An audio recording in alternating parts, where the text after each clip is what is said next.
ಕೋಟಿ ಜನರ ಮಾತೃಭೂಮಿ ಭೂಮಿ ಪುಣ್ಯ ಭೂಮಿ ಭೂಮಿ ಶಂಕರ ಮಧ್ವರ ಪವಿತ್ರ ಭೂಮಿ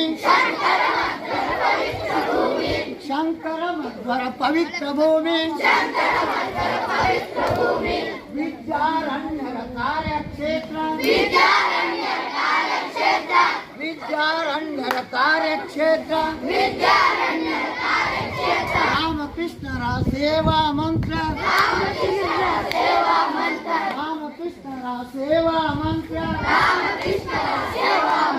ವಿವೇಕಾನಂದರ ಈ ಭೂಮಿ ವಿವೇಕಾನಂದರ ಈ ಭೂಮಿ